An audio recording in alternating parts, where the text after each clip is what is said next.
Визит известных представителей разных культур в Бакупу становится доброй традицией. Уфу посетил французский художник, иллюстратор многих книг и комиксов господин Эдмон Бодуэн. В рамках своего визита художник встретился с президентом Альянс Францез Уфа Раилем Мирваевичем Асадуллиным. Франция – это и не Англия, и не Германия. Франция – это всегда высокое искусство. Для студентов художественно-графического факультета это уникальная возможность познакомиться с творчеством выдающегося художника. Сегодня Эдмон Бодуэн – признанный классик авторского комикса. Его стиль оказал огромное влияние на творчество современных художников. С особым трепетом он говорил о своей книге «Пьеро», которая связана с воспоминаниями о детстве и брате. Я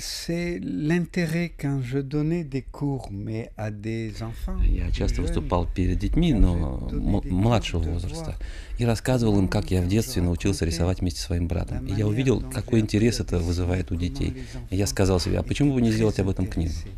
Мастер-класс, проведенный со студентами, показал, как серьезно художник воспринимает искусство рисования, насколько глубоко проникает суть таких, казалось бы, элементарных понятий, как пятно, линия или штрих. Может, именно поэтому Эдмон Бодуэн стал источником вдохновения для многих современных художников во всем мире.